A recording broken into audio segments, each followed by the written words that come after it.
Keegan Bradley is back in the winner's circle as Collin Morikawa is beefing with the media yet again. Hey everyone, welcome into another edition of On Tour with Jon McCarthy, presented by Callaway. Rob Wong, joined alongside by Toronto Sun national golf writer Jon McCarthy. And boy, what a Travelers Championship we had last week, John, with Keegan Bradley coming out on top. Tommy Fleetwood, I think a lot of people feeling pretty bad for him, but Bradley is the story right now. And of course, a lot of questions right now surrounding the Ryder Cup and whether or not he could be a player captain. It would be quite an interesting situation if that were to be the case. But coming off a victory, I mean, he's definitely got a case for it at the moment. What do you make of it?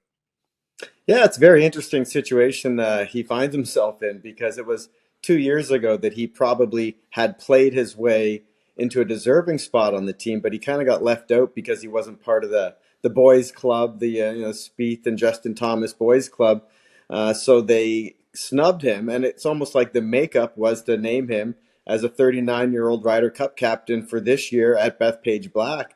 And then, as funny as it is, he's now the seventh-ranked golfer in the world, the highest he's ever been, playing some of the best golf of his career. So it's an interesting situation. And he definitely is one of the top 12 Americans in the world. So by all accounts, he should be playing in this Ryder Cup. And I think that's the way it's trending. I think we will see the first playing captain since Arnold Palmer.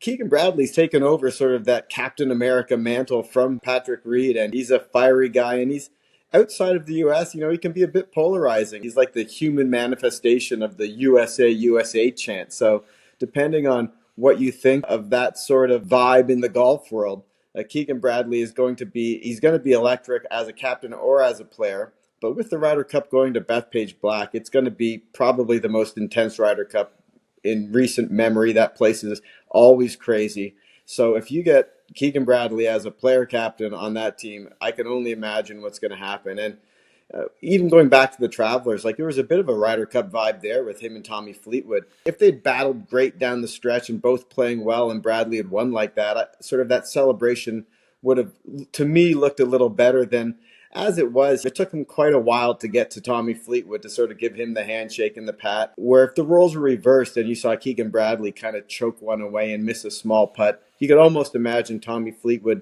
winning sort of with a bit of a pat on the back for Keegan Bradley and a little embrace before then turning around and celebrating. But Keegan Bradley wasn't looking for Tommy Fleetwood when he won that. He's All-American, and I think we're going to see a lot of that at the Ryder Cup. And if he's a player captain, look out. It's going to be a wild time in New York in September. Yeah, that'd be pretty cool. And as the captain, you wonder how many times he's going to call his own number that week with the options that he may have at his disposal.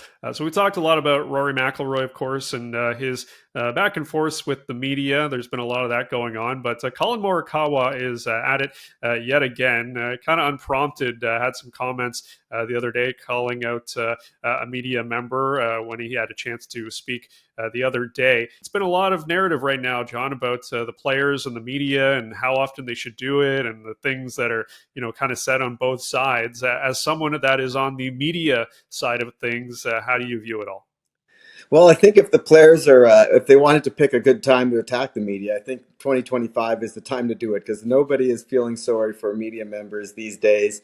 It is a weird time, because with the advent of social media and all these players with direct access to fans, there is probably more now than ever the thought that from these players that we don't need these guys. We can sort of get our own message across, which obviously seems good on their end, but the reality is you're going to end up with a very sanitized message. Every golfer that's playing well will be, saying plenty. And if they're not playing well, they're going to tell you they're this close to turning it around. So the sanitized sort of brand messaging from players is not what the golf world needs. And I do think the pendulum will swing back once, because I don't think fans really want that too. Fans are going to want to see some complexity, to see what's behind these issues. But with Collin Morikawa, he's always kind of been a guy that sort of, I don't think in his mind he's ever been wrong about much, but there's lots of golfers out there like that. You think back to guys like Phil Mickelson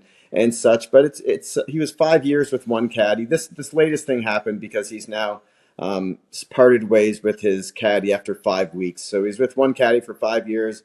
got a new caddy, lasted 5 weeks, and now he's got his college buddy on the bag this week in Detroit. I think with a lot of these guys, when they're playing well, they want to talk all the time. When they're struggling, they don't necessarily want to talk, which is maybe human nature. But I think back to people treating each other with respect and like adults. I remember a time I was covering the Canadian Open, and Graham Dillette had a really rough finish to a round when he was in contention. And he came to us and he just said, guys, give me 10 minutes. I need to cool down.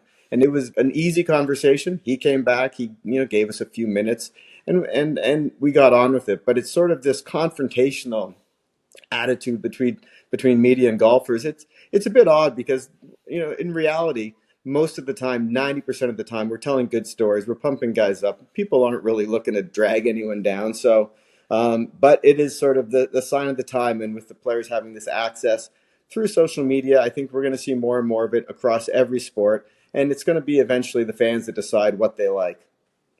Well, it wasn't the first time a golfer had an issue with the media, and it probably won't be the last. And I imagine we'll talk about it when it does happen again. As always, leave your thoughts in the comments section below. For Jon McCarthy, I'm Rob Wong. Thanks for watching, and we'll talk to you next time.